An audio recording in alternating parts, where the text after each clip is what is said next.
second interview with Mike Pettit for the Robert J. Dole Institute of Politics at the University of Kansas. Today, once again, we're in my home in Washington, D.C., and today is Tuesday, April 1st, 2008, and I'm Brian Williams. Let's pick up a little bit from where we left off last time, and there was one thing that my notes showed, which was that you wanted to talk about that first plane trip you took with Dole where he was sleeping, and that's the key word. So now you tell me what you had in mind. Oh, that's a little anecdote. You know, I flew up to New York with the senator. He had asked me to go up there for the day for lunch, and I remember thinking, now why am I going with him? He has something in mind that he wants to talk about. And so I'm sitting next to him on the airplane, and back then you took the Eastern Shuttle, and I'm sitting next to him, and he fell asleep in the plane, which he was wont to do. I mean, you learn how to, when you're a politician, you're traveling around on planes, you learn how to catch 15 or 20 minutes at a time. Well, I looked over at him, and this is embarrassing, but he had something hanging out of his nose. Now, Bob Dole is one of the most fastidious people. His clothes were perfect every day. His hygiene, his demeanor was exquisite. And I looked over at him, and I'm thinking, now how am I going to tell him to do something? Because, and it was illustrative of the distance that we had. And, you know, he was a guy, I was a guy, but I was a young kid. I couldn't just say, hey, you got a thing hanging out of your nose. So, and I remember thinking, how am I going to tell him this?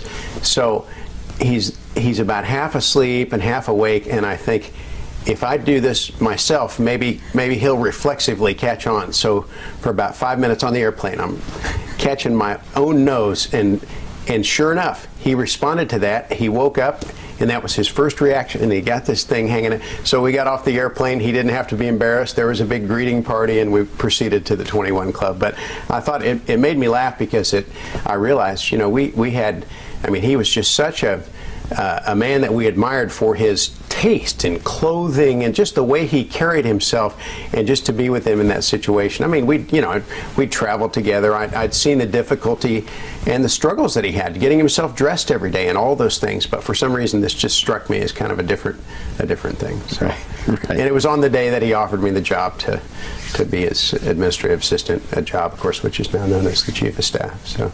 Right, and you covered that. Yeah, you covered that well.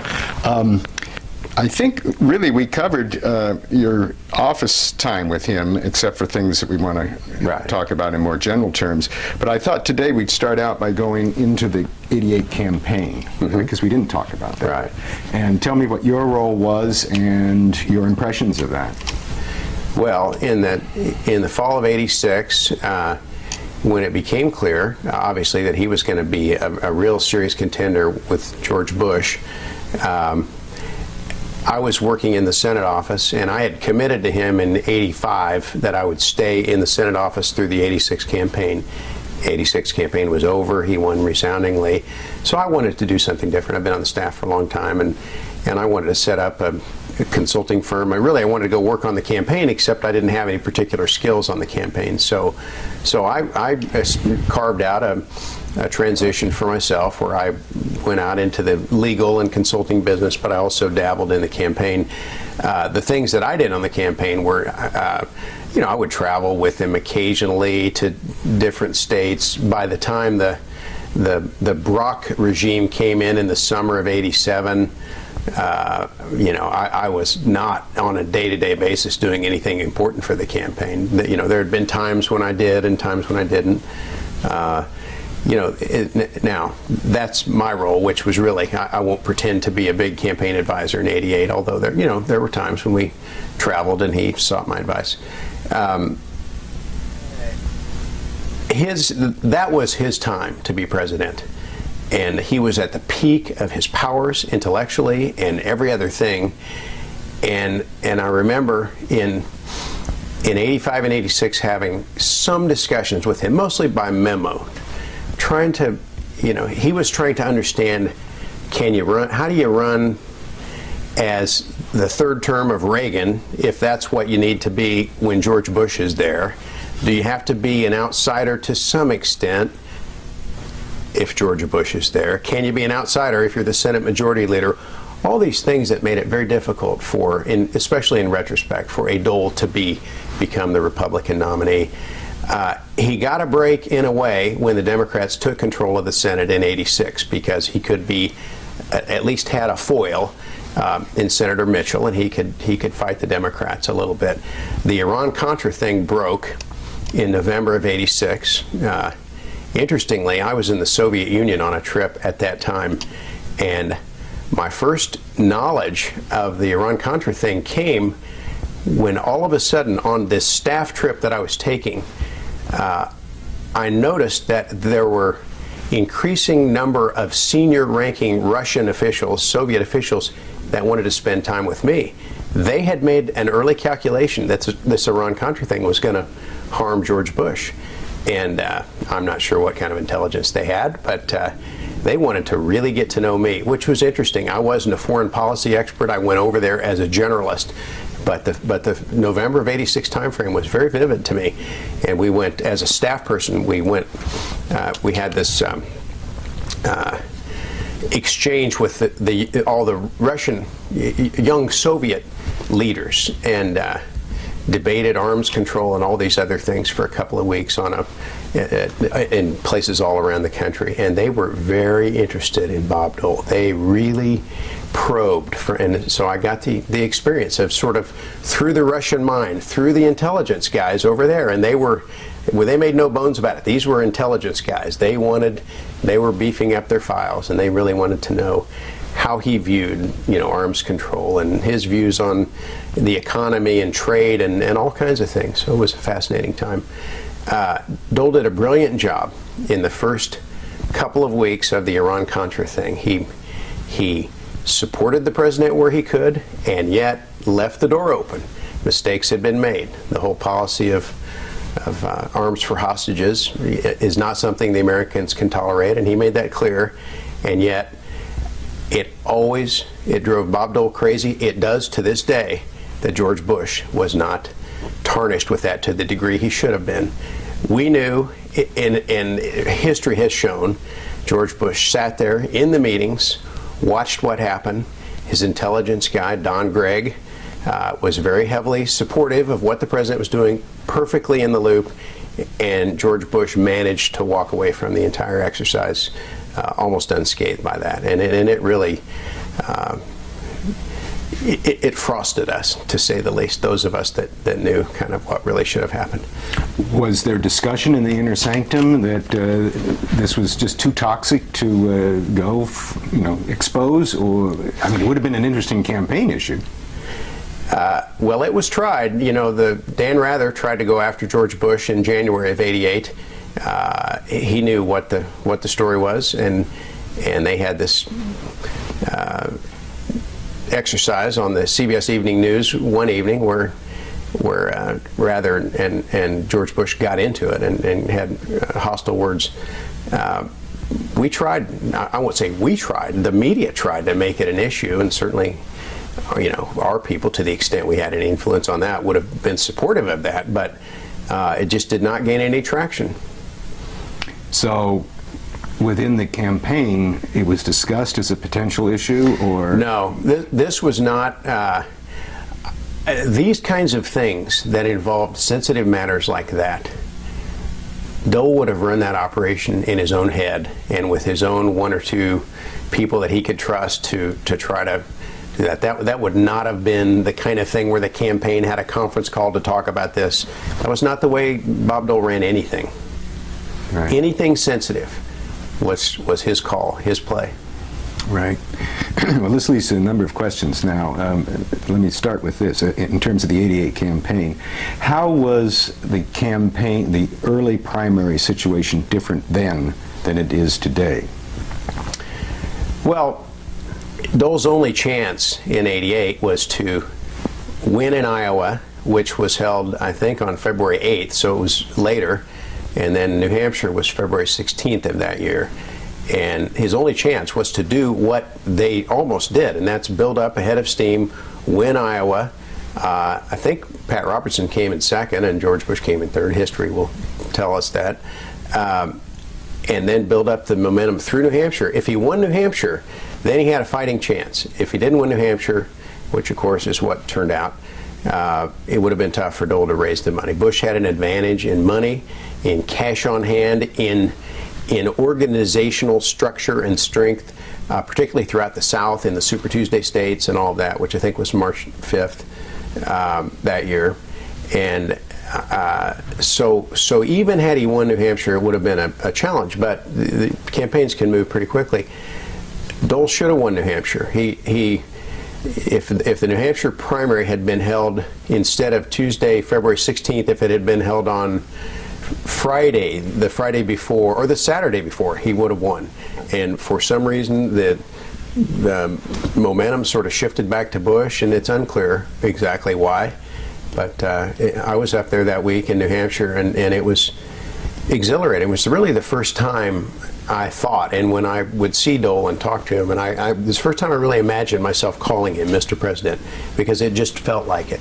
And he looked regal, and Elizabeth and he, traveling around, it looked like it was ready to happen. And it was heartbreaking that the momentum shifted back the other way. And when the defeat occurred in New Hampshire, most of the people knew that the game was over. Within a day or so, I think it was pretty well known that the fundraising challenges were made more difficult, and there really wasn't a pathway. I mean, if Dole could have won South Carolina at that time in the first couple of days of March, maybe, and I went down there with a lot of people, and we spent a week trying to pull South Carolina out, and there was really. It was just, the establishment, the Republican establishment sort of defaulted back to the, let's pick the next guy, and that's Bush. He's been vice president for 8 years, and he's been loyal, and there was no intervening event to derail that movement at that time.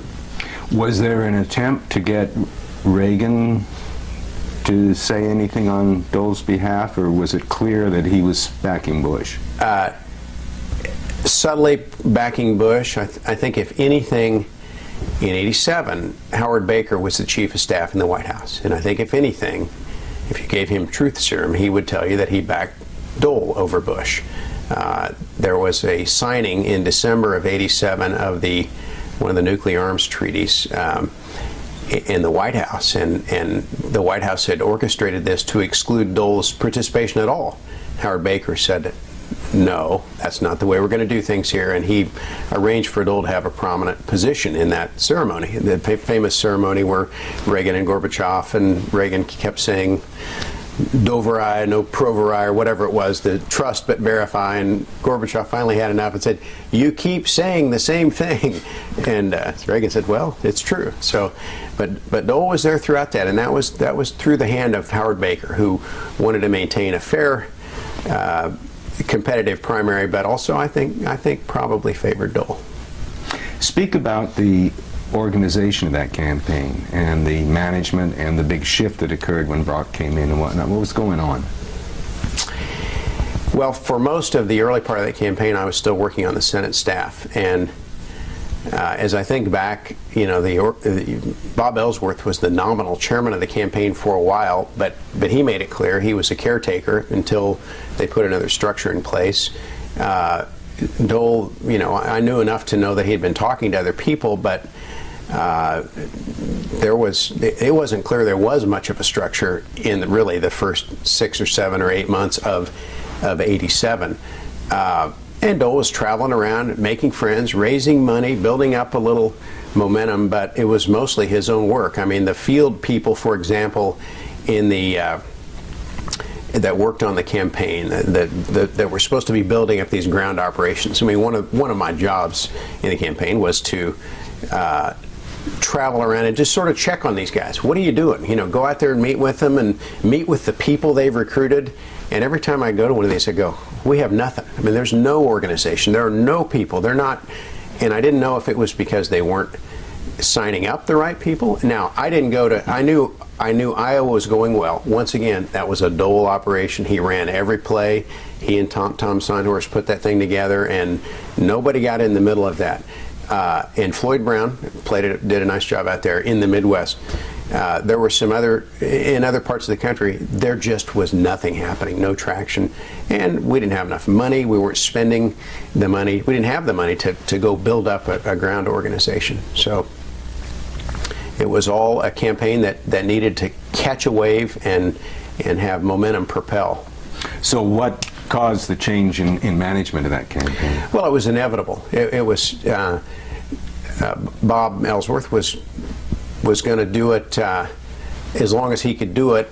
At the time, though, Bob had been really out of active Republican politics. I mean, he had been in the Nixon White House and he'd been ambassador to NATO, but he hadn't run a national campaign and knew that somebody needed to come in, and that finally occurred. And I don't remember now if it was September, October, I just don't remember what month, but when it happened, it didn't surprise anybody. And they brought a lot of people in, and you know, with all due respect to Senator Brock, they didn't have a plan either. They had the same plan. That was the old plan. They just had more people. So there were a lot of people like me that had been, you know, dabbling in these things, and all of a sudden, we didn't really have anything to do on the campaign. And some of these guys were coming in, spending money from out of town, renting apartments and wasting money and all that. It just made us crazy. You know, the handful of real Dole loyalists that thought we could win this thing.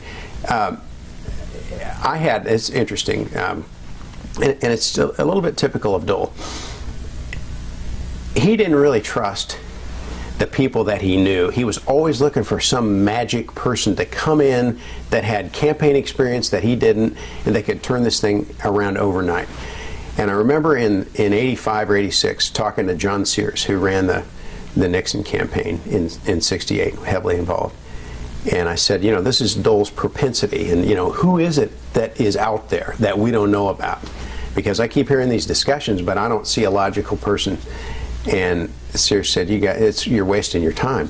You've just got to build it yourself with the people that are intensely loyal to Dole. There's enough talent around him to do it. But, you know, Dole didn't really see it that way. The people that he had around him had talent, but not in that way. They had talent in you know, running the finance committee or doing, you know, other things, but not in running campaigns. So it's not that Dole was wrong about that. It's just that there wasn't a miracle worker to come in and turn the campaign around and propel it to victory.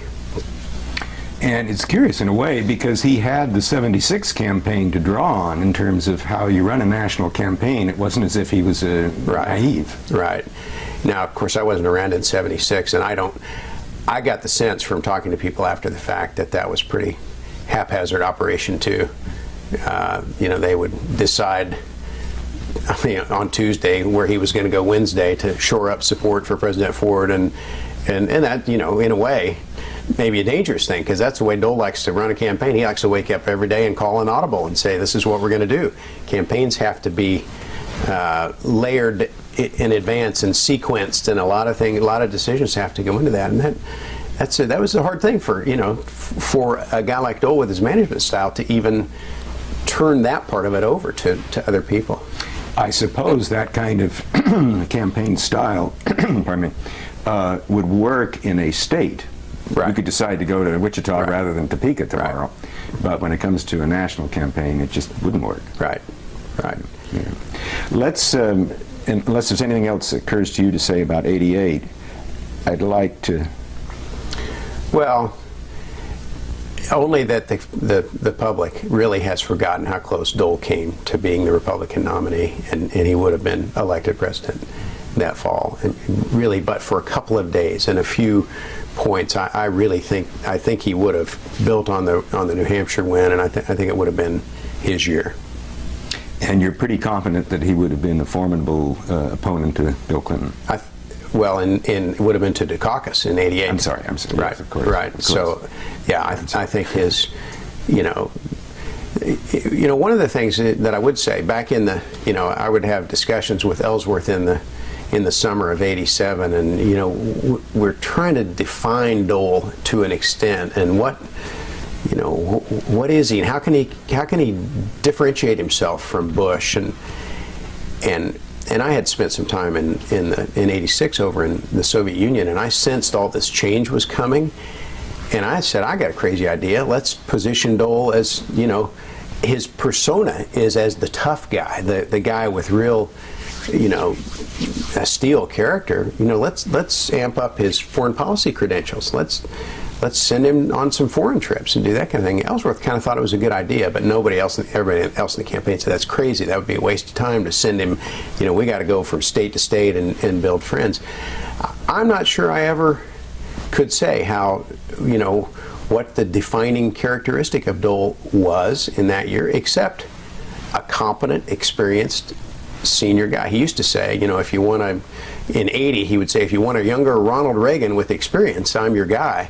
In 88, it was just, I've got experience, I have character, I've proven that I'll make the tough calls, and I've got this life experience that's equipped me to be a good leader. And I think that was it. And we don't elect presidents. We need a little bit more pizzazz for the presidents that we select, it seems like. Well, and I suppose he always was dealing with the kind of echo of the hatchet man, the dark character.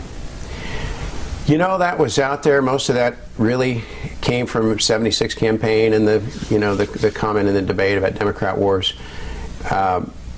There was a dark and brooding side to Dole as perceived by the public. He had this dark hair and these dark characteristics. The more he would open himself up to people and go around, everybody would say, this is the guy they talk about? Because he, in person and day after day in the flesh, he's not that person that was characterized so negatively. But yes, that perception was out there. Let's just leap forward now to 96, because we're talking campaigns. Were you at all involved in this 92 re-election? No. Yeah. Okay, so tell me about your participation in 96. By that time, I had established a successful consulting and legal practice, and had a number of clients that I had developed some expertise in certain areas. And I guess I remember in the early part of the campaign, we were all the old Dole alumni were sort of called in and said, this is our year, and the first thing we got to do is raise money. So we all, myself included, spent some time in the early part of '95, doing everything we could to help put the fundraising organization in place. And so I did what I could to help out on that. We started putting together, we did a better job this time of putting together the policy apparatus that would drive the positions that he would take. So Bob Lighthizer headed up an organization. We called it the Lawyers Committee, but it was really the policy committee of the campaign. And I had done a lot of work in telecommunications and information technology, so I decided I wanted to do that. And it was, we did some interesting things in that area. So I guess that would be my subject matter expertise. That I did utilize whatever I knew to help the campaign out. We carved, those were not central issues in the campaign at all between Dole and Clinton. I thought they should have been more so. I thought Clinton got a little bit too much of a free ride among, at this time, remember, the internet was new and all this, the economy, part of the economy was exploding, and particularly in Silicon Valley and all these other places. And we did end up garnering the support of the majority of those people who had voted for Clinton and supported him in '92. And we turned most of those people to be supportive for Dole and for the Republican philosophy of less government and less regulation and all that kind of stuff. But that was a non-event in terms of the overall scope of the campaign. Did you think that Dole himself was deliberately trying to do things differently in '96 because of the mistakes that were made in '88 or not? I think the truth of the matter is, because of the mistakes that he'd made in running the campaign in '88, because of his reputation as a micromanager, when he was trying to hire Scott Reed to run the campaign, Scott made one demand, made several demands, but he made one demand that Dole had to live with, and that is, I run the campaign, you don't. You're the candidate, I run the campaign.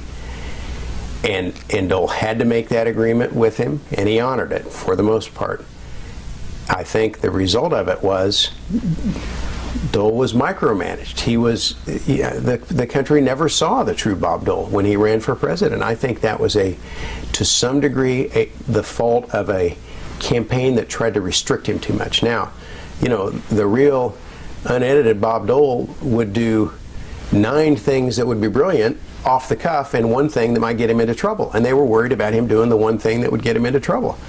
And, he had as you know, he has a sarcastic way of looking at things and making comments, and those are capable of being misperceived. I think they bottled him up, and I think it was a mistake. I think the only way for him to win is for the real Bob Dole to have come out. And part of the problem was his own dilemma. He was confused by that time. He knew he had talent and judgment, and he knew that he had what it took to be president. But he didn't know how to run for president. He didn't know how to position himself as a candidate for president. He went to Philadelphia in '95, and he said to the Republicans assembled there, "I'll be whoever you want me to be." Well, that doesn't work. You got to be who you are, and then it has to be the right candidate at the right time. And I think that part of it, I look back on it, and it's a shame. I don't think Dole understood it to the degree he should have then. It was his turn, but he was looking elsewhere for others to help define him. All he had to do was be himself, and that was his best chance. My recollection is Reed was brought in to replace others in that campaign. Am I right, or did that start? No, Scott was brought in from the start. Bill Lacey was going to be the number 2. Let's just pause here and let this go through its cycle. No, Carol got it. Go ahead. No, I mean, Dole had a good working relationship with Bill Lacey. Bill had worked on the 88 campaign and had stayed involved with Dole. So Bill was going to be the number 2 guy. He wasn't judged to be capable of running the whole campaign. He probably could have. He did run Fred Thompson's campaign this year. But it was understood that Dole was talking to Scott, and I'm not sure who else, but I think Scott is who he had his eye on. And I like Scott. He's a talented guy and a good manager. But the other thing Scott said is, all those old hangers-oners from your past career, we don't want those guys around. We're going to do our own thing. We've got our own people that are professionals, and follow the advice. And I don't blame Scott or anybody else for asking for that authority and receiving it.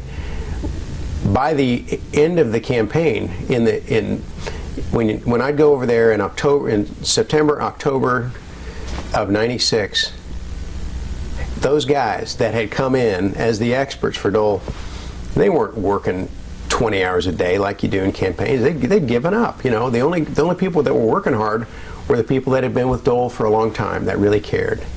The Dennis Shays, the Sheilas, the people that had this reason to have this great attachment to him, and these other guys didn't. And in fact, there was a fair amount of churn in that campaign team, wasn't it? I mean, Scott was reworking things as he went. Right. Well, he was, and they bounced Bill out of there after New Hampshire. I think probably unfairly for some decisions about ad buys and that kind of thing. But yeah,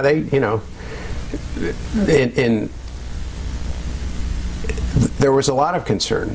Even though Dole was the presumptive nominee, he just barely won Iowa, didn't run a very good campaign in Iowa. In '87, he had this message, he's one of us. And he was. He was a Midwesterner, and he captured the imagination of Iowans that year, and he was really the perfect candidate. The conditions were different in '96, and the magic wasn't there. He just barely won, and he was grumpy the whole time out in Iowa, and it wasn't, there just wasn't anything happening. New Hampshire didn't go well. And then they started, layering in, they put other senators on the plane to just keep him in check, and he wasn't having any fun. The whole idea was not make any mistakes. Well, if the country had seen Bob Dole, if Bob Dole had been on a bus doing the Straight Talk Express, the press would have been in love with him. because of the things that he knew to talk about all day long. He was funny, smart as a whip, and could talk about anything. I mean, it was just really just an amazing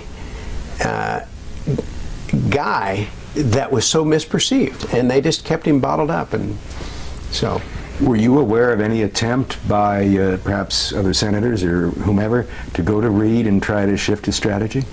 no, because they were all concerned Dole would blow it for them, and they delivered the same message. We have to keep him, keep him under control, make sure he doesn't get too frustrated and too grumpy, and we'll just go along, kind of keep him company, and it worked. I talked to some of those senators, before and after and during some of those trips, and it was all fine, but the collective impression for Dole was, these guys are kind of keeping me bottled up. I'm an open field runner. I just let me run, let me do what I need to do, and I know that would have been his instinct, but the battle was lost. He gave that away after the way he ran the other campaign. So that's the tragedy of it all. Mm-hmm. Mm-hmm. Anything else about the '96 experience? It's the first time, Bob Dole is an amazing physical specimen. People have forgotten what a great athlete he was in his early days, and even what he's done to overcome those injuries to live the life he's led. In '96, he was 73 years old. I was around him enough. I never thought he had lost a step. I never felt that the country would have been taking a chance on anybody that old. I didn't. I would have seen it. But there were people. The whispering was out there amongst people that should have been supporters of his and strong supporters. They would get to a tough spot and they'd say, well, you know what, maybe he's too old, maybe this just isn't his year, and that's unfair. And in the whole retrospective history, '88 was his year. He was the champ in fighting prime, and so maybe '96 was not the perfect year for him to run. And Clinton would have been tough to beat anyway. Such a great campaigner.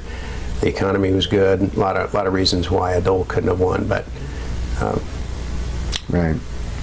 Let's shift gears a little bit and actually relate to one of the things that you had told me you wanted to talk about, and that was the effect of his war experience on his personality and character and subsequent history. Right. Well, the simple fact that he got himself up from the hospital bed and fighting what must have been depression at times in his life from that, the fact that he didn't complain, that he put on a smile in the morning and would charge ahead and try to make the best of his life, it's so inspiring. It almost makes me emotional to think about how much I admire the guy.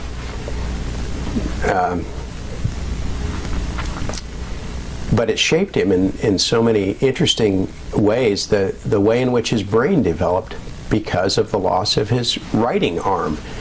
I maintain he has the best photographic memory of anybody I've ever known, but also combined with a complete steel trap of mind through his ears. If you said something in an auditory fashion and it meant something to him and he was paying attention and it registered, he would recall that same conversation 5, 6, 7 years later to a T. I think that's because of the way he had to train his mind while he was lying on his back. He couldn't read, he couldn't move, he couldn't do anything. When he went to law school, he couldn't take notes. They let him wheel in this little clunky recorder, and it was an awful thing for him. But he learned how to use his mind. If we all use 20% of our mind or 10 or whatever they say, he learned how to use 80% of his mind or 90% of his mind, and it was amazing. And I think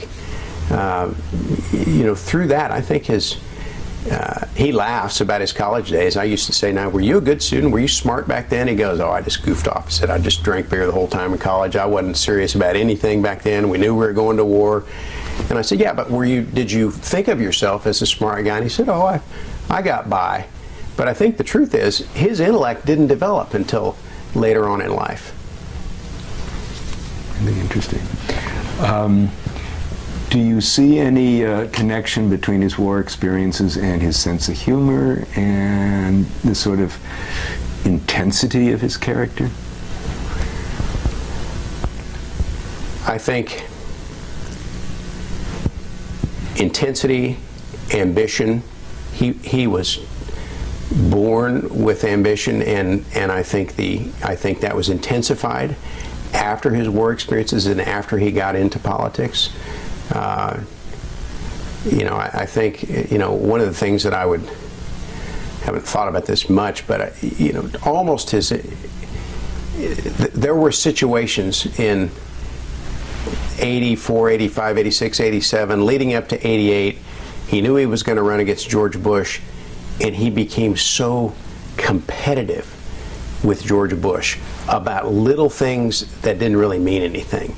So I think that's one thing that, maybe had there been somebody there that said, oh, come on, let that go, that might have been a good thing.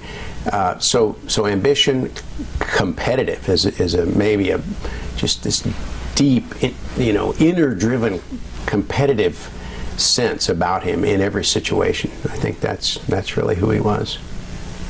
He was such an athlete and had such an interest in sport before the war, his time in the war. When you were with him, would you say he's remained an avid sports fan, or did sports really sort of fall by the wayside? It came and went. He got kind of interested in the KU basketball team when they were good, and Larry Brown was there. He got kind of interested in the Georgetown basketball team. Patrick Ewing worked for us in the summer of '81, so Dole kind of got interested in that. At KU, I don't know, we went to the World Series a couple in '85. Kansas City Royals played St. Louis, and we went to a couple of World Series games, and we would talk about his childhood and listening to the radio and listening at that time to the St. Louis Cardinals, because that was who you picked up on the radio in Russell, Kansas. But no, I think a lot of that went dormant. He wasn't one of those guys that sat around and watched NFL football on Sunday. It wasn't a big chunk of his life, and he paid just enough attention to it, I think, to be conversational. Right. You mentioned that you had spent some time with his family. Tell me about that. I was only at his house in Russell twice where his mother was there.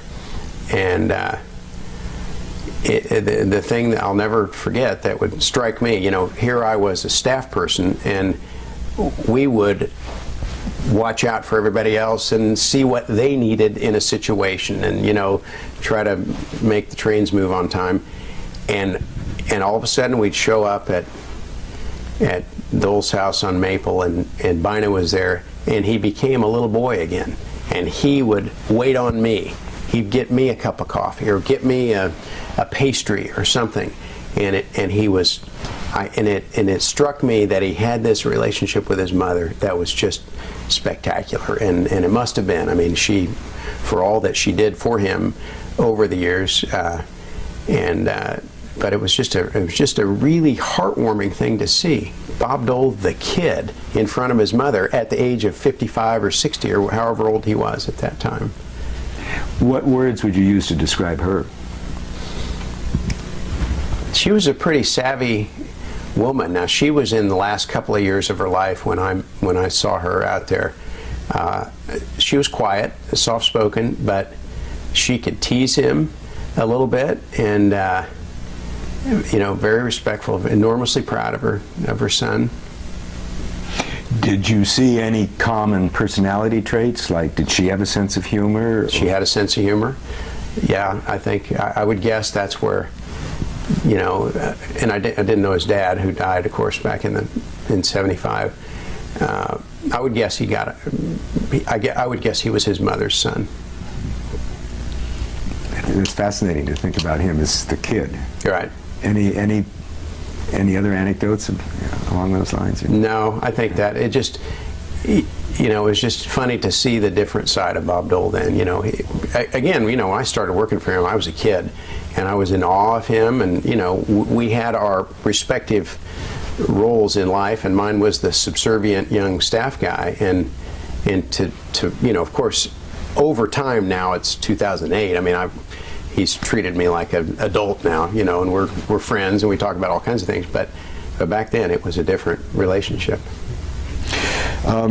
Talk about his management style in general and how that operates. Well, you wouldn't study his management style and make it the lead article in the Harvard Business Journal Review, because it wouldn't work for very many people.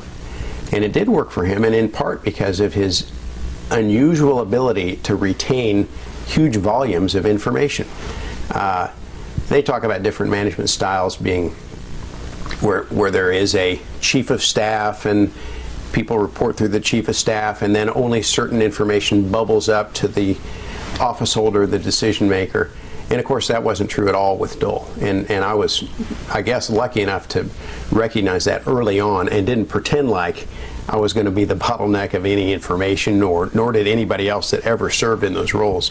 Dole had his own relationship as a spoke of the wheel management style with every person that worked for him, and he had multiple sources of information and intelligence even outside those chains, and so all of which couldn't have been possible unless he was willing to work, you know, 75 hours a week, because that takes a lot of work to manage everything. But he did. He always knew, even in some little area of managing the office, he always knew things that you couldn't believe he could possibly know. One time he predicted, and I cannot remember the issue, but all of a sudden he was talking to me and he wanted to know how many people had written letters on that issue. And I should have known, I suppose. I didn't have any idea, wasn't even curious about it. And he said, "Find out. You're supposed to know those things." And he said, he wrote down. He said, "I'm going to write down what the number is. Go find out." So I did, and we had systems in place to find that. And he was almost exactly on point. He knew what it was that would cause a constituent in Kansas to write a letter to him about something, or from around the country for that matter. He was a national figure by then.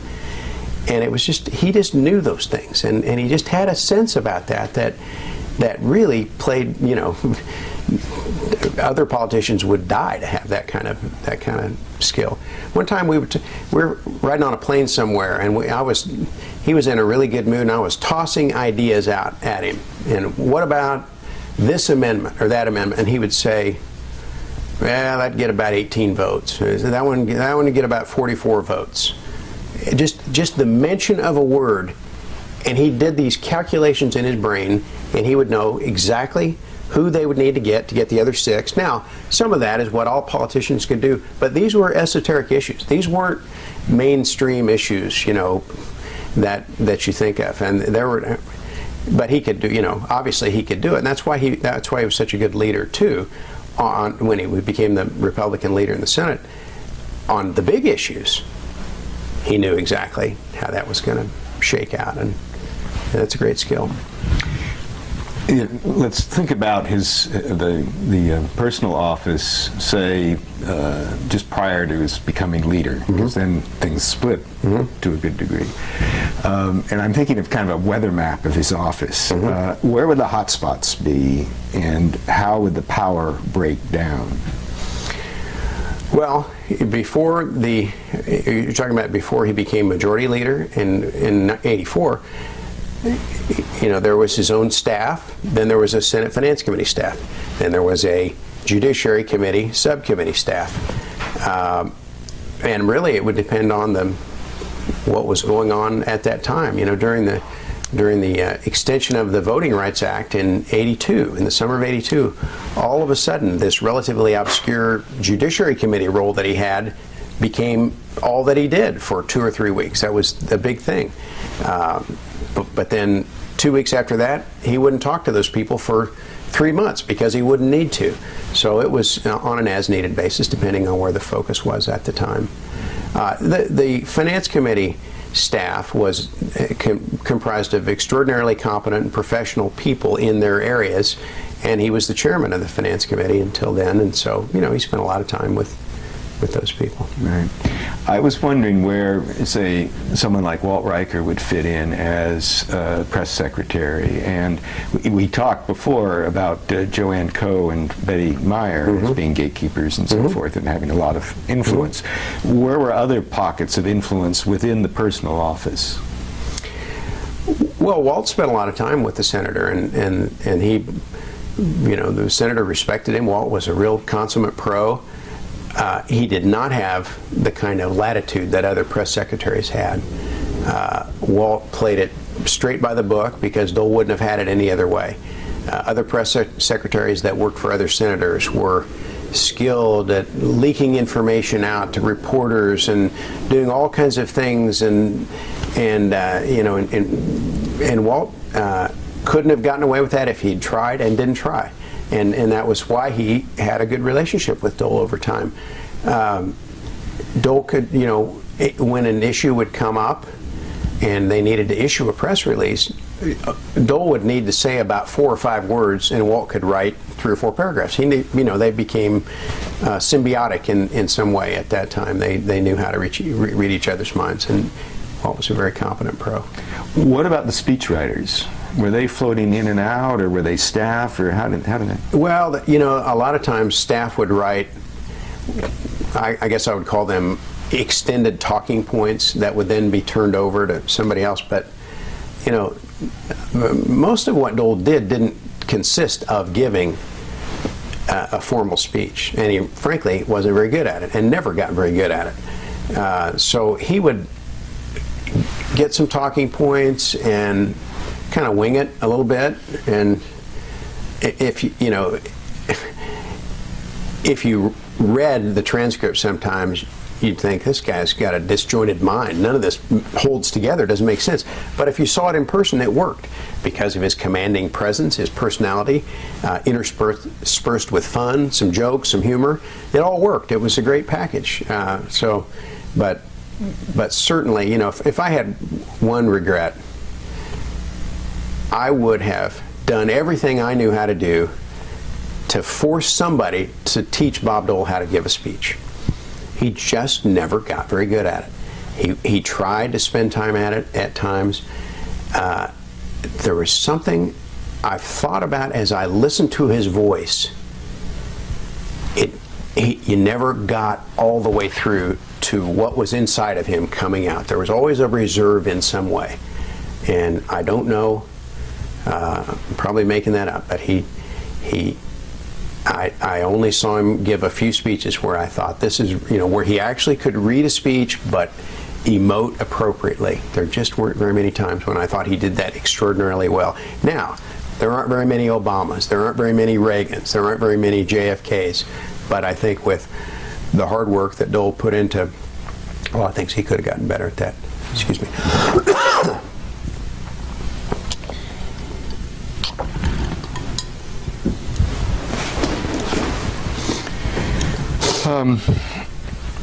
Let's talk a little bit about, can you just move? Sure. Good, great.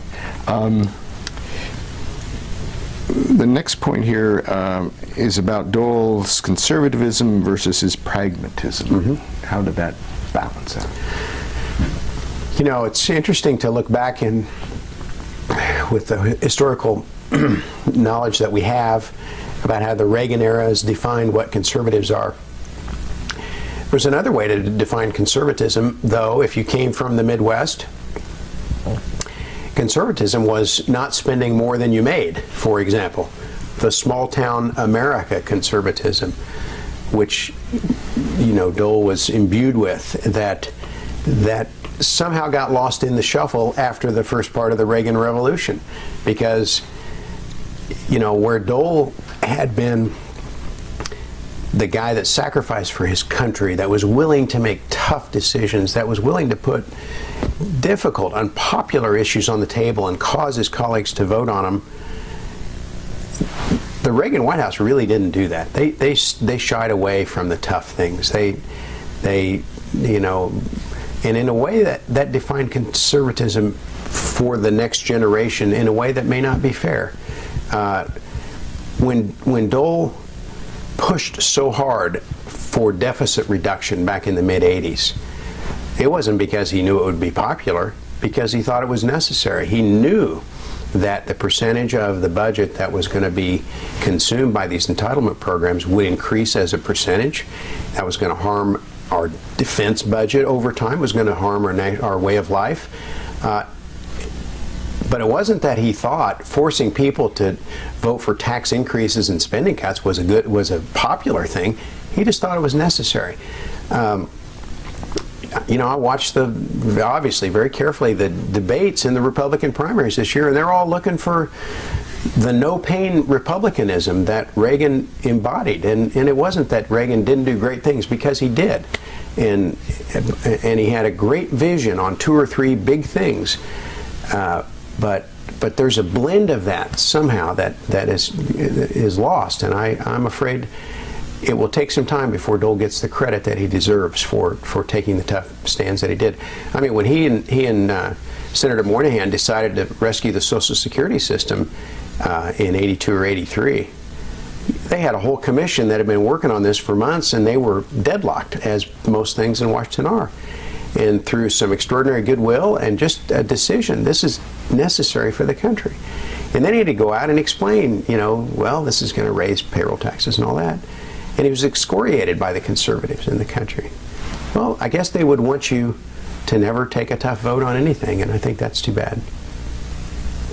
Talk about IRTA and TEFRA, those big battles in the early days of Reagan. Right. Well, I think TEFRA, you know, as I thought about it, well, IRTA was the '81 Tax Act. So Dole is clearly on record as saying we got a little carried away. We gave out too many goodies. We gave, particularly on the corporate side, we gave too many benefits to corporations and cut their taxes to ridiculous degrees and skewed all the decent economics out of it. So we needed to go back and fix that. When I started on the staff, it was just after they had passed that. In fact, about the time Reagan signed the bill, I was on a tour with Dole through Kansas, and he was explaining that, and I remember thinking, and I think I might have said this in the last time we met, that I asked him why he kept talking about that economic package as they say. You're the guy that voted for it and passed it. How come you don't say, I think? And he got really mad. You know, I was an impudent little staff guy of 27 years old. He didn't think that was a funny question, nor did he give me an answer. But I developed a sense. He knew, well, we got to go along with this, and then we'll fix it later. And I think, you know, that's what happened. So in the fall of '81, as they're putting together the '82 budget, Dole built an ally in Don Reagan, the Treasury Secretary, and Reagan understood taxes had to be raised and the loopholes had to be closed.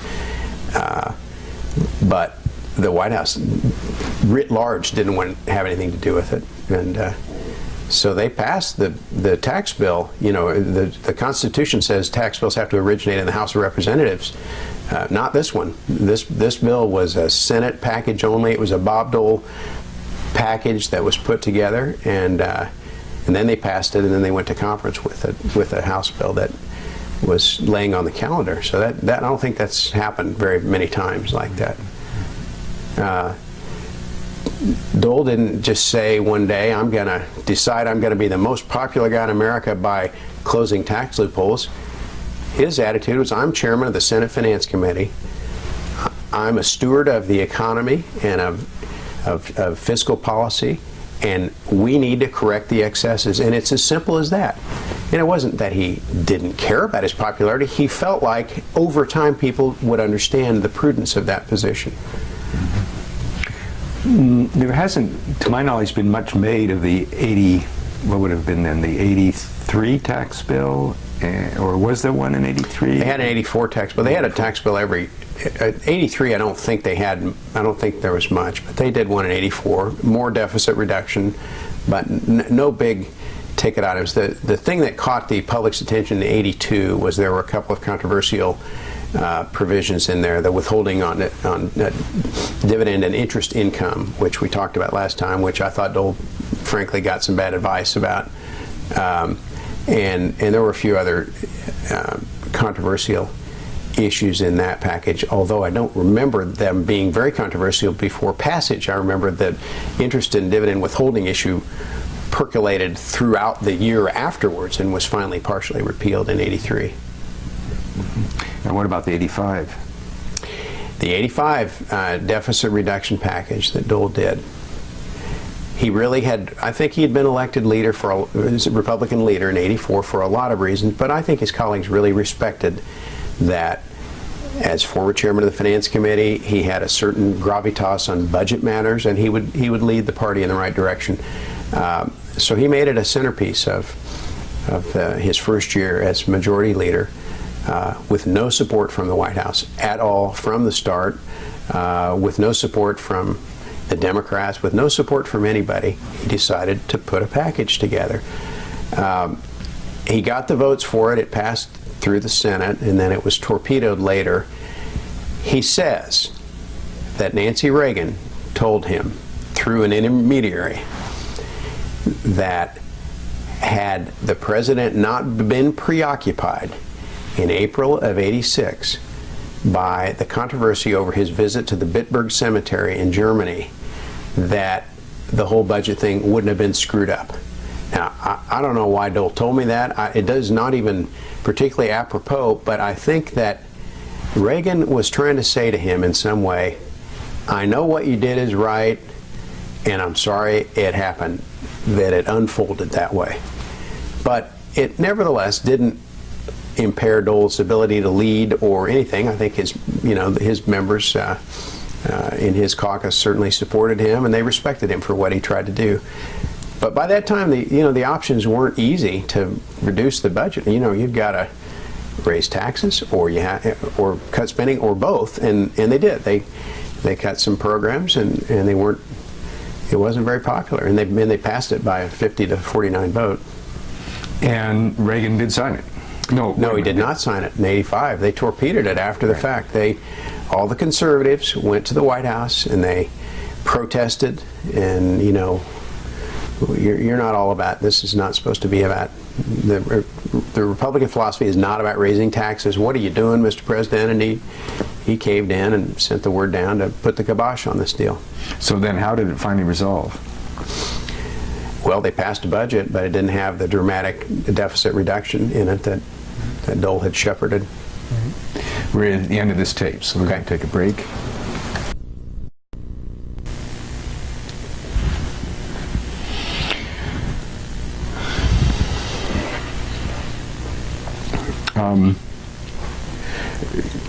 You had mentioned that you had some vignettes of Dole managing Ronald Reagan's tax policies. Do you recall what you had in mind for that?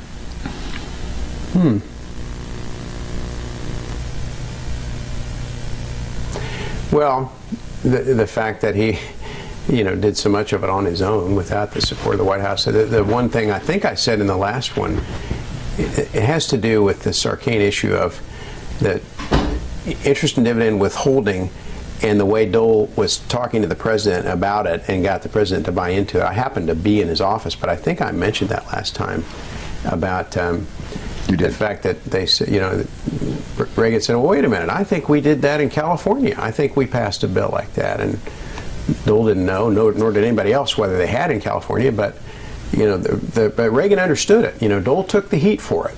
And he was public enemy number one for this, but Reagan, I wouldn't mind saying a little more about that, because I remember Reagan actually being informed about that, and then and yet the White House was so good at letting Dole be their heat shield on all those issues. They never, you would ask Republicans today whether Ronald Reagan ever signed any tax increases, and 90% of them would say no. He signed every one of these tax increases that Dole shepherded through the Congress. expand on that just a little bit, his relationship with the Reagan White House and on economic and maybe other issues. Well, you know, Dole really did understand that the Congress had a different role. He had a different role constitutionally and otherwise, and so he was going to do what he thought was best. The Reagan White House was very well managed, especially in the first 4 years under Jim Baker, and they knew how to manage the president and keep him out of trouble and keep his popularity ratings up there. And so I guess I would only say, in retrospect, if you look back,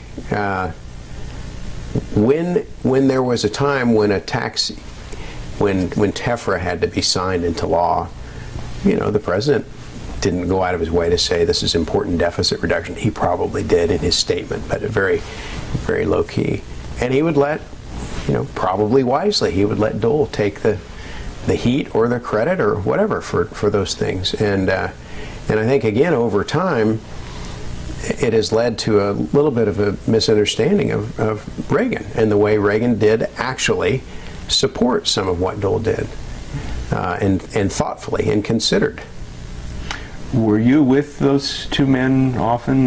No, maybe once or twice. I remember once going to the White House with Dole to a meeting, but I wasn't invited into the meeting. I just went there because we had to go somewhere else, and I waited. I saw them together once or twice when Reagan would come to the Capitol. Not very often. You know, State of the Union speeches, that kind of thing, but not in any way to judge their relationship. And in your meetings with Dole in his office, did he ever express exasperation or admiration or whatnot for what was going on down there? I thought he went out of his way to overly praise Reagan at times when I think he was a little frustrated by him. It's well known that Reagan wasn't a detail guy, didn't learn a lot of details, and you know, they would be working on excruciatingly detailed matters in the Senate, and they'd go down to the White House and Reagan would just tell a story. I mean, I remember Dole commenting on that a couple of times, like, you know, we're right in the middle of trying to decide this, and he just starts telling stories. And he didn't say it in a terribly derogatory way, but there was a little frustration there, I think. I don't think, you know, I mean, remember when Reagan came on the scene in the mid-70s and into the to run for president in '80, even after that, nobody really knew what they were getting in Reagan. They didn't know much about his management style. He would give these speeches that he believed in, but there was some skepticism about whether he was really up to the job for a long time. And you know, then he was obviously assassinated, or the assassination attempt in March, and I don't think, you know, I think history shows he wasn't really working on the job until several months later, and probably that impacted him terribly. So, but that doesn't matter. The rest of the leadership in the Congress and in the country made things run fine, and I think Dole played an important role during that time, and he supported him every chance he could. I gather that you felt James Baker was really essential in there too in the first few years. I think so. We, you know, our office would have had more contact. Dole would have had more contact with Jim Baker, even though he knew that Baker had been you know, was close to George Bush. He'd also run the Ford campaign in '76, and they had a respectful relationship. I think there were, you know, as the '80s proceeded, the tensions and the competitive nature of that came into focus a little bit more, but not in the early '80s. You talked about the loyalty of Dole's staff. Say a little bit more about that. You know, with the benefit of hindsight, over the years and even after Dole's career ended, I've seen so many people and run into so many people who to this day have this deep emotional bond with Senator Dole. They revere him. They miss him in their lives. He took up so much space in all of our lives, and And for so many of these people, and this is true of a lot of politicians, so many people don't ever have anything else that replaces that. And there are people that, as a result of that, they have issues they're still working out in terms of their relationship with Dole years later. And I ran into a guy on the street about 5 years ago, and I'm not going to say who it was, but somebody Dole had been close to and worked with at times very closely. And he said, you know, it just hit me. I'm really bitter at Dole, and I don't know why. I don't, and maybe it's that I miss working around him, or maybe it's that, you know, for all that I gave to him, I just didn't get the reciprocal emotional relationship, and that was a shortcoming of Dole's. I mean, that wasn't his job. He had too many people that revered him to, you know, to get emotionally invested in all the staff. I mean, he, you know, in his way would show that he cared about people, but you know, he wasn't going to go to somebody's wedding or say anything particularly philosophical or emotional to anybody at any point in time. And I think, you know, the people that worked for him, and especially the talented ones that stayed a while, really gave their all for him, and they just didn't feel like they got enough back. I've just heard that from several people. Right. I'm going to pause here just for a second. You said that you felt that you were a sort of permanent member of the Dole family. What do you mean? Well, I think, you know, I put in my years of working directly on the Senate staff for him, but then every chance I could after I left, I would, you know, try to spend time around him. I would try to help him in every way that I could. You know, there were, even extended into my professional practice, there were clients that would try to hire me to go and talk to Dole about something, and I would always turn those things down if that was the full scope of the engagement. I didn't want to abuse my relationship with him, and I felt like, you know, there'd been a mutual respect, but you had to earn it with him. So, you know, I of course didn't know, you know, in the late 80s when I was practicing law for the first time again, and I didn't know he would run for president in '96, so I didn't know how that would play out, but I just always, and to this day, I would do anything to help Bob Dole. I mean, he's a hero of mine. Does he ask you for favors? Oh, not so much anymore. He would, if he did, you know, he not outside of the ordinary scope of what friends would try to do for each other. Mm-hmm. Mm-hmm. But back then, you know, favors in the political world meant, I need you to do a favor. I need you to raise some money. I need you to talk to this person. I need you to do these things. And you would just do this, you know, because it was in his interest and you wanted to do it. How would you distinguish him as a senator from other senators? Was he unique in some ways? Well, I think at a point in time, there are 4 or 5 or 6 or 7 senators that are head and shoulders above the rest in terms of their integrity, their ability to see the whole world, the whole playing field, and to do what's right for America. Over time, the quality of those people, in my opinion, has diminished since the early 80s. Today there might be 3 or 4. I couldn't think of 2 when I had this conversation with somebody not too long ago. Dole was in that elite group for a long time, and if people knew everything that there was to know, they would sleep better at night, knowing there were people like that willing to give up their lives to serve their country. And so, yeah, I think he was unique in that way, but not alone, but unique. Do you want to name any others of that? Well, you mentioned Senator Nunn a while ago. You know, for a while, Senator Nunn was one of those people. For a while, Senator Domenici was one of those people. Howard Baker. George Mitchell was one, and he and Dole had a fierce competitive relationship, but in great respect. You know, going back to the early 80s, you know, there were people, you know, Scoop Jackson was somebody that people respected on defense, national security matters. I mean, Democrats, David Boren for a while from Oklahoma.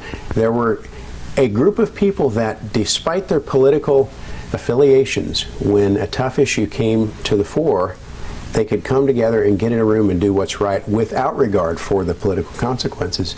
That's what I think it defines leadership, and I fear that in this era we'll never have that again, and it makes me sad. The people like Dole may not come along again, and their parties may not let them be appreciated for playing those roles.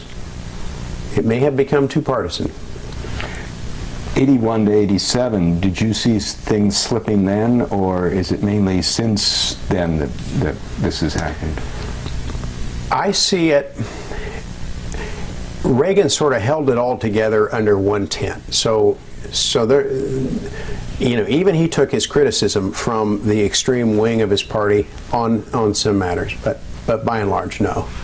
And he was brilliant at paying lip service to different part of the social conservative movement where he didn't actually do anything to advance their cause.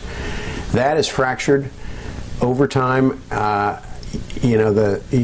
You only need to watch the Republican primary battles to see what it is that people want to talk about, and we'll see. I mean, McCain is a moderate. He's running this year. He's a little bit out of the Dole mold in some ways, but he doesn't have the experience on economic matters, certainly, that Dole would have.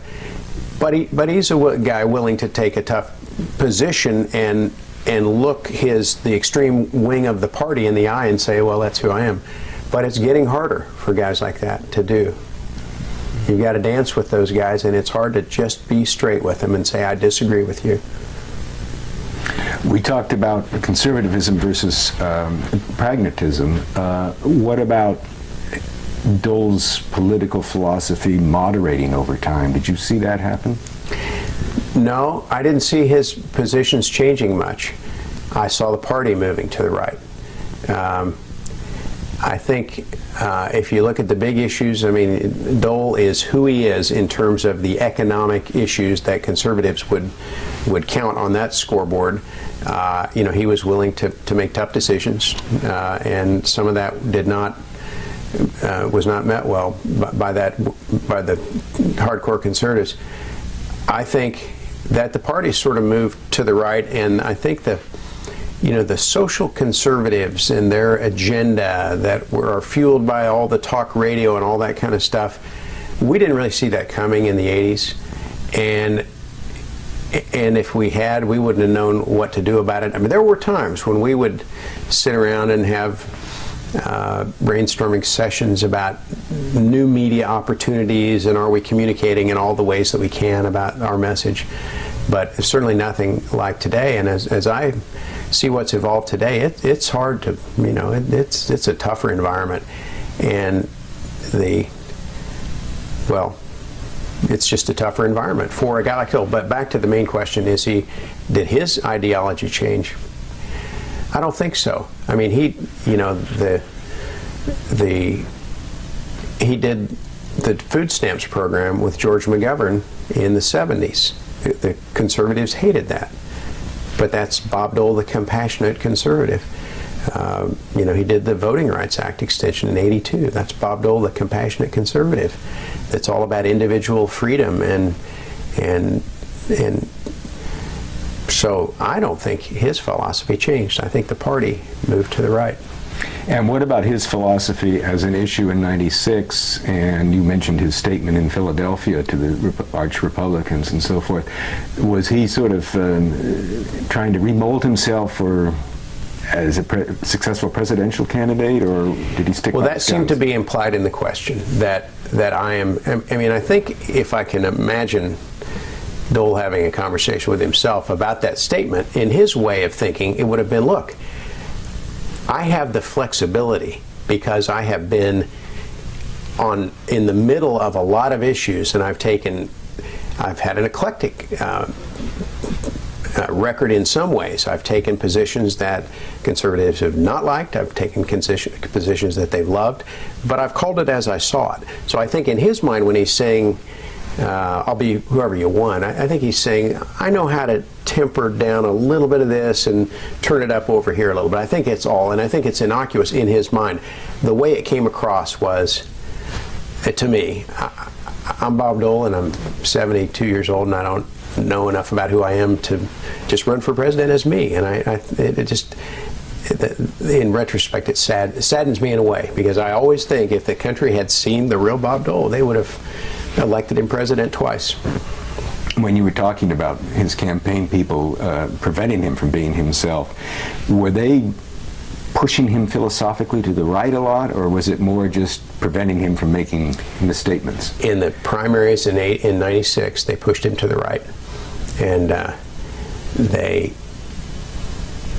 they boxed him in a little bit on some issues, and you know, I don't think it caused him any major heartburn. You know, he always felt like he could negotiate his way back to where he really wanted to be over time.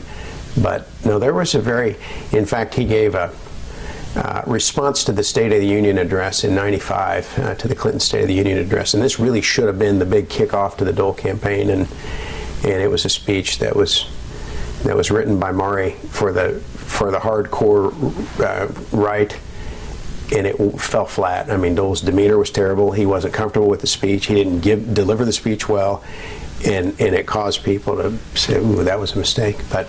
But it was, you know, if you had to, and I don't blame anybody for saying this is how we're going to lock up the primary early. That's just politics. But it was a reflection of the calculated effort to push him.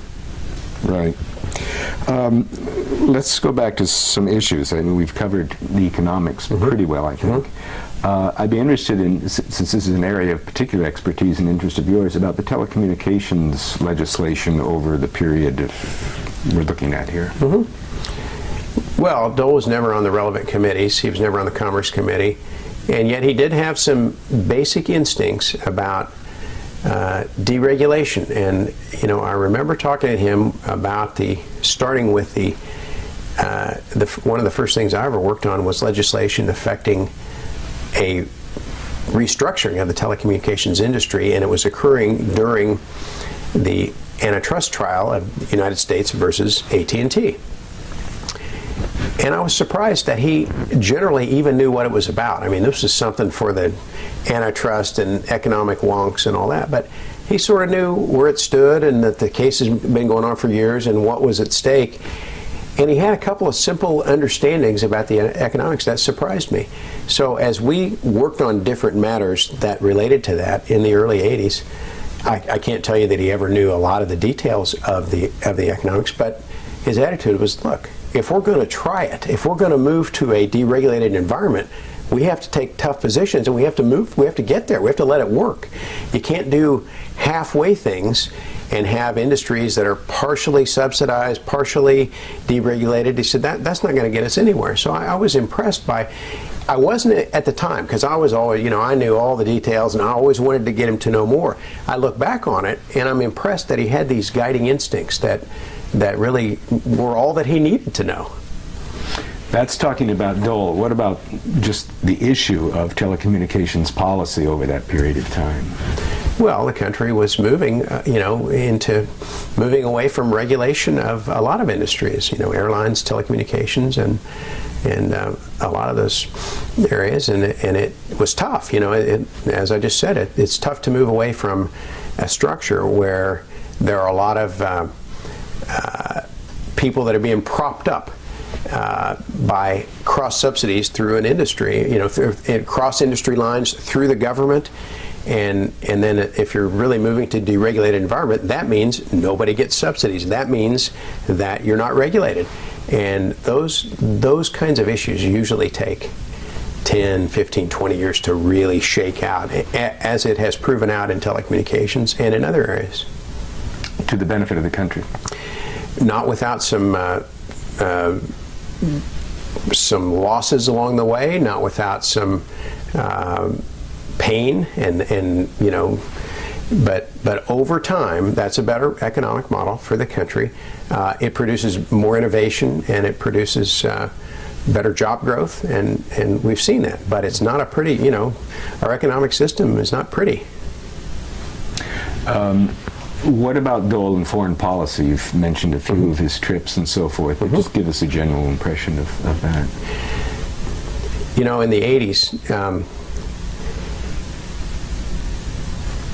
Dole knew that he had to ramp up his credentials in foreign policy, but didn't know how to do it. We struggled with having the right advisors on foreign policy. We struggled with a profile for him, and partially that this would have been true for anybody. Ronald Reagan was so dominant in the Republican White House, there wasn't very much wiggle room for Dole anyway. But we tried to come up with some alternatives to the nuclear build down and freeze movements and all of those things. We tried to do some things to position him. He was never very comfortable with any of it, frankly. I think he wanted to be Ronald Reagan and do what Ronald Reagan was doing. And part of when you come from the Senate, you're always looking to have your voice heard, and the only way to have your voice heard is to say something different than what somebody else is doing. Well, that was tough in foreign policy. I remember sitting with Dole in the fall of '83 in his office, and it was on the day that the Senate was debating the War Powers Resolution right after the Marine barracks had been destroyed in Beirut. At the same time, it was the day after the invasion of Grenada, so there's a lot of foreign policy stuff going on. And I was listening to the debate on the Senate floor, and the senator called me in, and we talked, and I remember thinking, he's not really very curious about what's going on with all this. These are big breaking events in the world. So I finally asked him about it, and he said, in his typical fashion, he said, I know exactly what everybody's going to say before they say it. He said, and he did. He rattled off. He said, he's going to say it's a cut and run philosophy. We can't do that. He's going to say that we've got to stay there, and he just had it all mapped out in his head. And so he had calculated there's no reason for me to go just join in that chorus at this time on that. That's going to play out. At the time, I thought it was lack of curiosity about those things. I don't know. I think by the late '80s, he was a heavyweight in foreign policy. He really had done his homework on. But I would say, and in a way, I don't know how he got there. I look back. He had a foreign policy advisor that we brought in from the CIA, Al Lane, and Al did a nice job of educating him, bringing him along. He really knew how to teach him in little snippets and segments in ways that would make a difference to him, and I think that was a good thing. But on foreign policy matters, Dole always had a network of people outside the Senate staff. He knew who the heavyweights in the Republican establishment were. Bob Ellsworth, I think, maintained long-standing relationship with him and introduced him to other people. He was having plenty of conversations on the side. We tend to forget that in the early '80s, it was still a hotly anti-communist world on Capitol Hill and whatnot. Where did Dole fall in on that score? He would never have said that it's an evil empire, as Reagan did. He would never have. He would have viewed it as more of a defense and national security issue, as opposed to a fate that is determined by, or a course that's determined by fate. I think Reagan, and to some extent George Bush and others, will say, we were always going to win because we had God on our side and we had right on our side, and when you stifle human freedom, that doesn't work over the long haul, and our way of life's better. Dole didn't think about it or talk about it in those ways. Not that I won't say that he didn't think about it. He didn't talk about it in those ways. He would talk about it in practical terms. And while he had disputes with Weinberger, particularly about the defense budget, because he felt like he got everything he asked for at a time when Dole was trying to cut the budget, he nevertheless was a strong defense hawk, and he understood what we were doing. I was in West Germany in '83, and I remember when I came back and Dole asked me a question. He wasn't used to asking me questions about my experiences. And he said, how bad were the protests? Well, it's the first time I had even been aware that he knew that there had been big protests about the INF deployment in Europe at that time. And sure enough, I was in Germany for several weeks, and almost every place we went, there were big protests. So he was really interested in that. How did I read it? How did I calculate that? And never mentioned it again. What was his philosophy vis-a-vis the Department of Defense? He never thought it was very well run. He thought a lot of money was wasted, but I think he was respectful, of the people he met with. I didn't sit in on those meetings when the generals would come to brief him about things, so I'm not sure that I have a strong knowledge. He was a war hero. He certainly wasn't going to go around and bash the Pentagon, and I don't think he felt that way. Was he sort of a Scoop Jackson, Sam Nunn on defense matters, or was there a real distinction? With probably a little, not quite as in that elite in terms of knowledge and dedication to that subject matter, but their instincts not too far off, I would say. But he did fight them on budgetary matters. Well, Nunn would help a lot on budgetary matters. He'd be one of the Democrats. Dole could get him to vote for some of those things. What about Dole's interactions with world leaders? I didn't see as much of that. I didn't go on a lot of those trips with him. Walt has, talked about a lot of those things, and Dole meeting Saddam Hussein and all of those things. I didn't see so much of that myself. But you do feel that Dole is undervalued in terms of his understanding and so forth of foreign policy. Is that oh, correct? Absolutely. Now, especially in the early 80s, no. But over the course of time, absolutely. By the late 80s, I thought he had a real command of the issues, and he had internalized it. He wasn't just repeating somebody else's speech. He really knew what he was talking about by that time, and up through 96. He carved out some very controversial positions on Bosnia and those things in the early 90s. I mean, that's just those were his own instincts after being there and studying the issue. I think we're sort of moving now just in a variety of little pickup questions. You have some feelings about how Dave Owen was treated during as a former campaign person for Dole. Would you talk about that for a bit? Well, I've heard it said by some that after Dave Owen got into some trouble, press scrutiny and otherwise, in the '88 campaign, and that Dole had to disassociate himself from Dave and asked Dave to step down as the finance chairman, that somehow it was in Dole's interest and to help cause bad things to happen to Dave after that fact. I don't think that's true at all. I think Dole was totally agnostic about Dave Owen for a period of time. I think he felt let down by Dave. Dave had a relationship with both Bob and Elizabeth Dole, a close personal relationship, a close political relationship. And I think Dave had done some things that he shouldn't have done in terms of the way some of his financial activities were intertwined with other things, and some of Elizabeth's money was tied up in some of these things. But to suggest that Dole would have wanted Dave to be prosecuted on tax evasion, I think is far-fetched. Dole would not have had.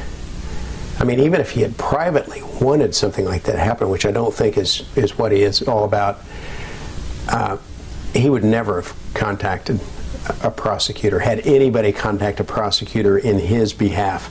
I knew, because there were times when people asked me to ask him for the authority to do those kinds of things, and he drew a very tough line about that. He said, first of all, it's improper, and secondly, it's a political scandal for me to have done that, anything like that in any other context. So it was just, the question would not have even entered his mind, and I can't believe that even if it had, that anybody would have listened.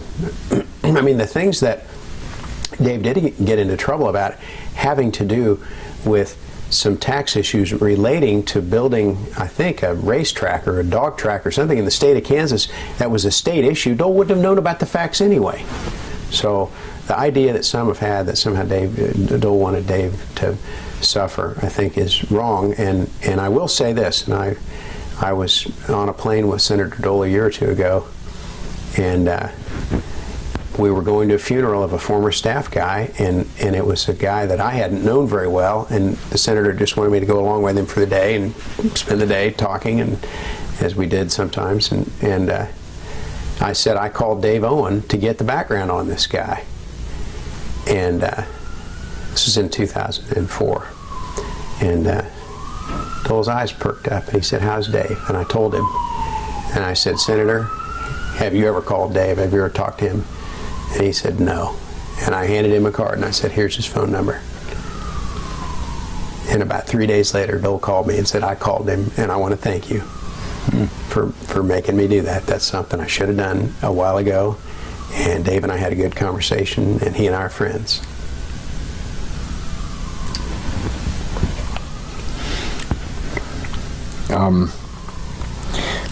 You told a couple of anecdotes in our first session about Barry Goldwater, particularly about his last night in the Senate and so forth.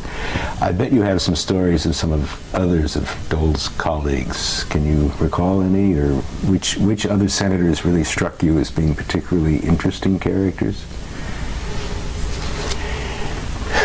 Well, I loved Alan Simpson. He was a great guy, a great character, and a lot of fun.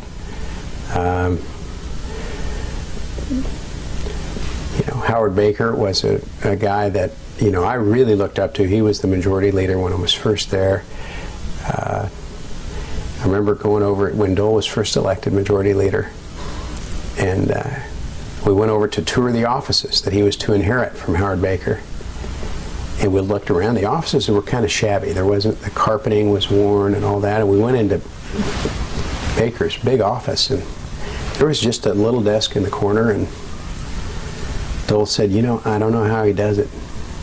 He comes in at 10, opens the Senate, works a little while, then he goes to the gym, then he does all this, and he just doesn't have the work style that I do, and yet he's an effective leader." But it really perplexed him because, the one thing Dole knows about is hard work, and it's hard for him to really appreciate somebody else that can do a job successfully. But he did. He appreciated Howard Baker's talents, even though it kind of irritated him that he didn't think he worked very hard at times. So, but he was a truly effective leader. I think he was a truly effective leader. I think Dole really looked up to him and really liked him. Really, remember when he stepped down from the presidential race in '87, and Dole was going around saying, Howard Baker was probably my best friend in politics. I thought he overstated that because I didn't ever think they were that close, but there was this real respect among each other, between each other. What do you think are the qualities that make a good leader? I think you have to really listen and understand where somebody else is coming from, and not only that, you project beyond that, not only what they say, but you have to do their politics for them sometimes. And I think that's what Dole was really uniquely able to do.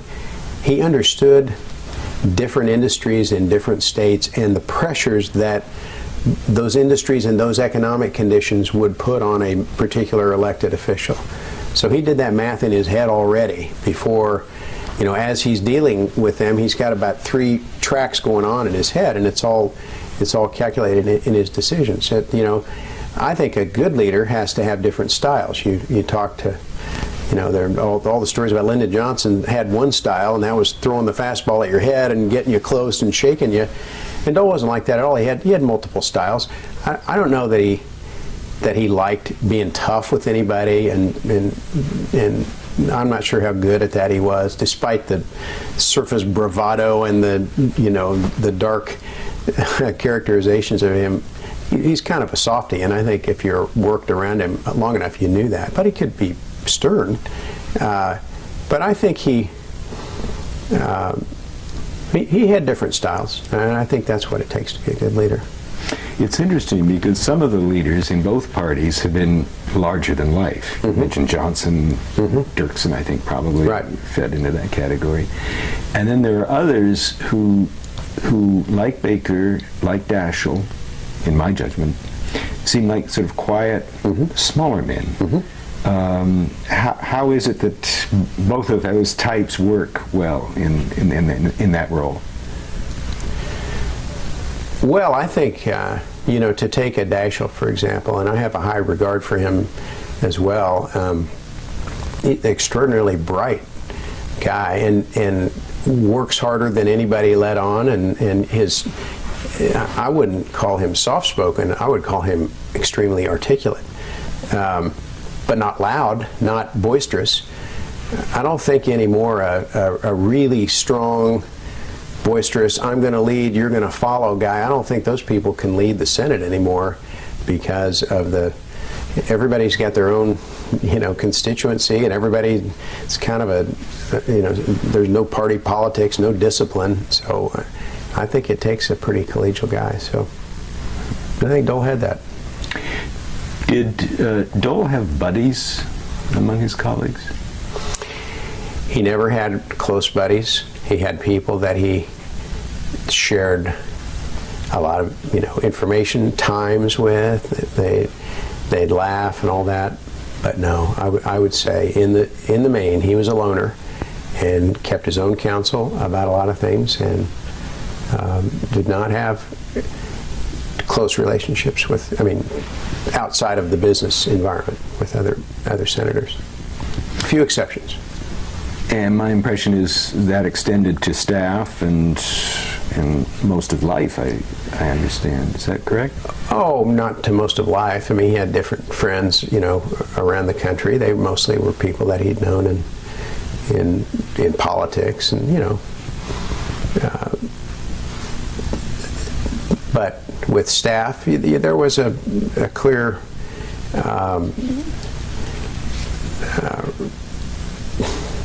not a, what's the right word? I mean, you know, he was the boss and we were the worker bees. That was but that even beyond that, there were friendships. You know, there were people that, you know, he could have fun with, and we could laugh and but not friendships like, you know, me and my college buddies, for example. I think Dole, in this private world, you know, you look at the people that he, you know, when he ran for president in '96, and he sat in there and watched the networks came in and watched Dole watching the nominating speech, and the guy that he has with him is Jordan Haynes, a banker from Wichita, Kansas, that Dole had known and worked with for many years, and they were I mean, could be two of the strongest personalities in the world, and I probably spent 100 hours in my life brokering differences between those two, or trying to help each other communicate with the other at one time or another. But they both loved each other, and Jordan just loved Bob Dole. He died 2 years ago, and Dole was broken up by that. I remember he called me after the funeral and talked about it, and it really upset him. I lost my train of thought here. Let me just pause here for a moment.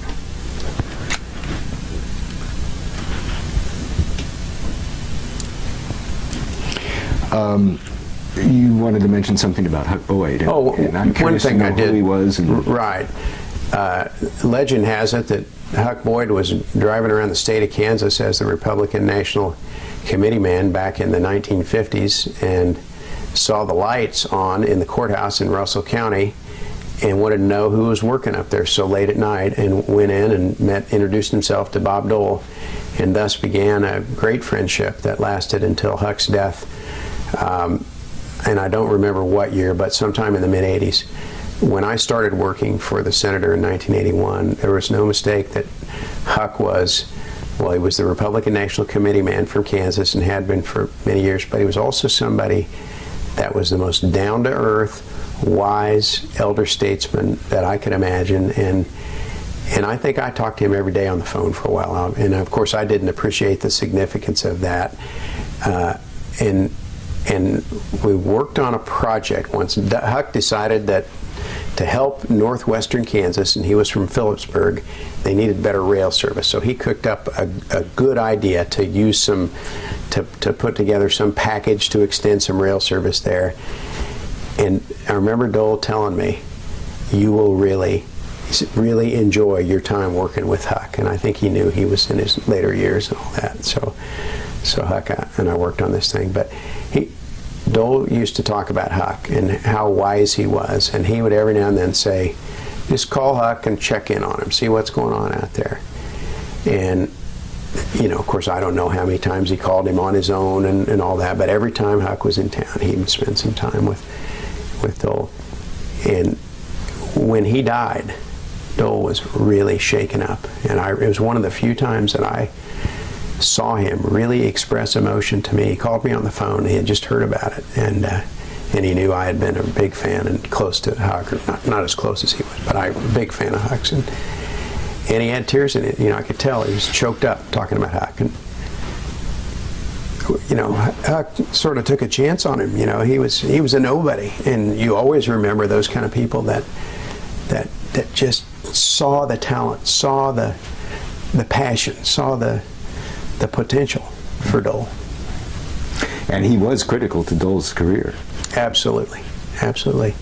And he could also, Huck had a way, when Dole was doing something or carving out a position or being too strident, Huck had a way of communicating that to Dole in a way that didn't put him on the defensive at all.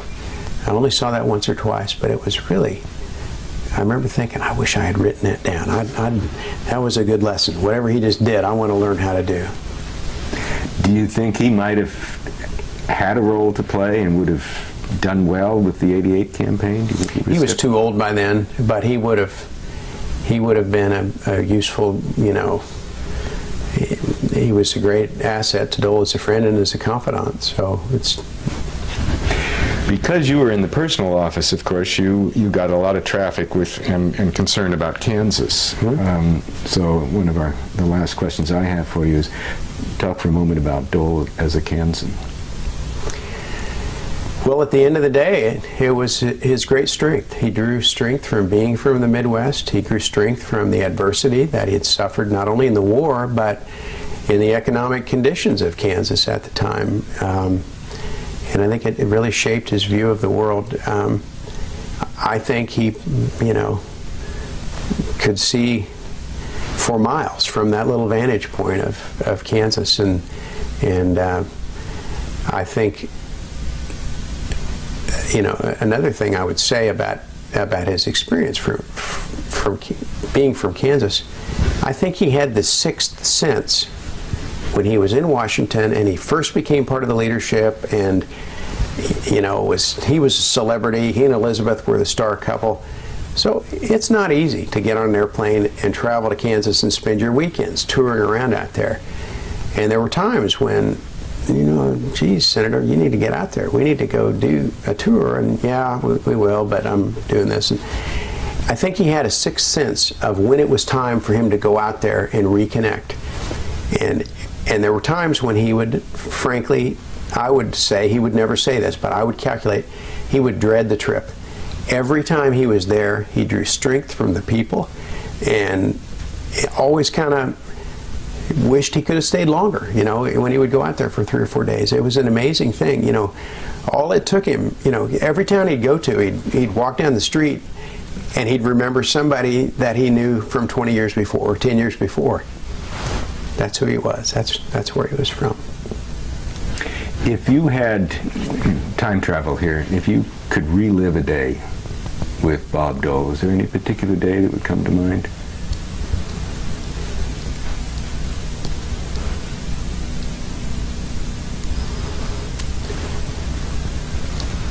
Well, there are 2 days, one of happiness and one of sadness. The happiness would have been the day he was elected majority leader. He didn't tell me, probably Joanne is the only one that knew what his own vote count in his head was about whether he could win on the second or the third ballot. But I had a sense of it, and I went over to his house, and I took a bottle of champagne. I had the guy let me in, and wrote him a note before the results were in, and I said, I have a sense this is going to work out. I hope I'm not overstepping my bounds. Left him a bottle of champagne. He appreciated that. it was a great day for him, and in a way it validated so many things. Of course, I hadn't known him when he was elected, when he was selected to be the Gerald Ford's running mate. That would have been a big deal. So the other day would have been the day he lost the New Hampshire primary in '88. And that was probably the day that he knew he would never be president. Of course, he didn't know '96 would come around again, but he had it in his gut that everything was going right, and his emotions went from here to here in the span of about 2 or 3 days, and then particularly by the middle of that day, he knew that he wasn't going to win. And it was an awful day for him, and yet it was real life, and it was, it was just so memorable. Do you sense that in '88 you say it was his time, he really had the fire in the belly to be president? Absolutely. He had more fire in his belly and more determination, and I've wondered, and I don't subscribe to this theory, but George Bush had it easy. He went to prep schools, and he came from a wealthy family. Dole came from a different background. I never sensed there was any class resentment or anything like that. I really don't. But he felt like he was the better man. And not that George Bush is a bad man. They've become friends and all that. But I think Dole thought this is my time. How do you think Dole will be remembered in history, going down through the ages?